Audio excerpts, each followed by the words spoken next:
Okay, so your painting that you're going to be creating has to work from an analogous color set, and we're going to introduce tertiary colors this year.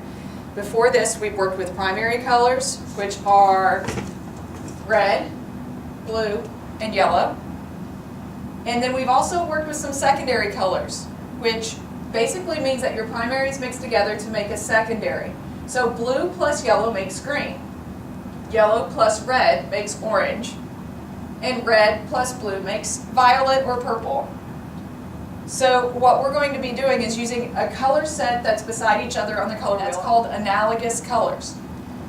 So that analogous color set you're going to put onto your tray. So I have a student who's started to put the colors onto a tray. You only want to use a little dollop, and we're going to be using acrylic paint. Acrylic paint we'll talk more about later, but it does dry like a plastic. So what you'll do is you'll take your analogous color set and set up your palette with it.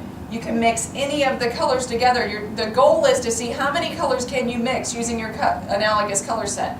So we talked about that if I was using analogous green, then my analogous color set would contain blue, yellow, green, and then also a blue-green, which is a tertiary color. That's a new color this year. And also blue-green. Tertiary colors are colors that are between the secondary and the primary. And there's actually colors that are on either side of this. We can continue to add more and more green in to make more of a bluish green or a greenish blue and go that direction. And you can also add more blue in this direction and make more of a bluish green. And as you go across, adding more and more of whatever color's beside changes the tone of the color. As you're working, you want to try to see how many colors, the challenge is how many colors can you use and create within your one picture.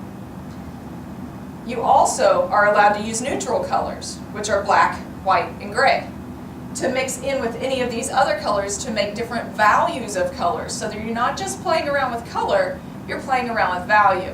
What can you do with color? How many things can you do to create an interesting picture?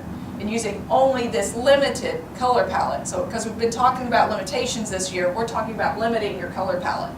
So this area right here, for those of you, we have some students who might be colorblind.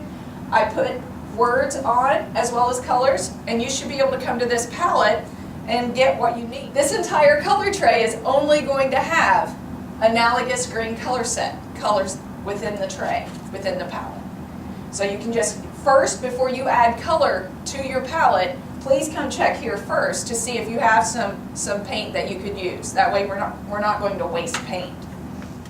Now there's two other analogous color sets that we're going to work with. And they're right over here. Okay, here's the location for the analogous purple color set. Within the analogous purple color set, you will have red and blue. Those are your two primaries. Your secondary color would be purple. Some people call that violet. Tertiary colors for this analogous purple set are red violet or blue violet. And the neutral colors for this are obviously black, white, or gray. You are also allowed to use pink. Whenever you use red, you can use pink, because pink is just a lighter tone or a lighter value of red. So it is just the same color, just with white added. This is the analogous orange color set group, so you can see that a few people have chosen it. Analogous orange is kind of interesting because it's the only color set that is also a warm temperature color. Analogous orange contains primary colors that are red and yellow. The secondary color for that is obviously orange. The tertiary colors for that are red-orange and yellow-orange, and then the neutrals are obviously black, white, and gray. You can also use pink within this. So those are your color sets and your areas so that you'll be able to find your trays. Remember, always check your tray first before you add paint. This is the paint cabinet that has acrylic paint. Acrylic paint is really interesting to me because when it dries, it becomes plastic. You can't re-wet acrylic paint. If you re-wet it, it's not going to reactivate.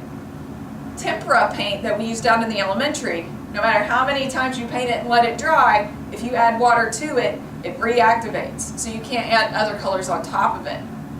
very easily without the mixing. The acrylic paint looks like this. You should be able to put just a small little dollop on your tray. So if I'm putting glue, I'm going to come over here. I'm not going to put very much at all, just a small little dollop, because I can always come back and get a little bit more. I only would have put a small amount. That much. And you'll see closer later when I'm doing a demonstration. And then you always put a tray on top so that it protects that paint for the next class, and then the next class can use it. Also, acrylic paint does not wash out of clothing. So you want to be careful to use a smock or an apron or an old t-shirt. It also doesn't wash very well out of the brushes. So when you wash a brush that has acrylic paint, you're going to have to be really careful because the brushes won't last very long if everybody doesn't wash them all. If I have a brush that has acrylic paint in it, the way to wash it is this way. Squeeze some soap out, scrub it really good with my fingers. I don't want to bend the brush tip back. I don't want to get down in there and make sure the paint is not getting down into the barrel of the brush. And then scrub the soap out. And for the first few days that people are painting, for the first few days, I would like to see your brushes just to make sure you're getting enough out, because sometimes kids think that they've got it all out and it hides down in here, or there's just a little bit of water that's mixed with paint in here, and what it will do is it will turn the entire brush to plastic and we'll never be able to bring it back. So I want to check them for the first couple of days, and then after that, here's how you'll store them. So I have this container of brushes that kids have been washing brushes and putting them back in here. You always put your brush tip up, because if you don't, they end up drying bent like this, like somebody's crazy hair in the morning. So what you want to do is always leave them brush tip up. Now I'm already seeing some of these brushes have been brush tip down. And some of them are a little bit hard with paint already. So we've got to be careful to always put the brushes brush tip up, or by the end of the year we won't have any brushes. So we've got to be very careful. Brushes are expensive. We're trying to make sure that the brushes go the right direction. If you find a brush that has paint on it and it's in the brush container, we need to get that out immediately. Because if we don't, it will continue to get paint on all the other brushes and ruin all of them. So one brush put back in wrong can damage the entire container. Okay?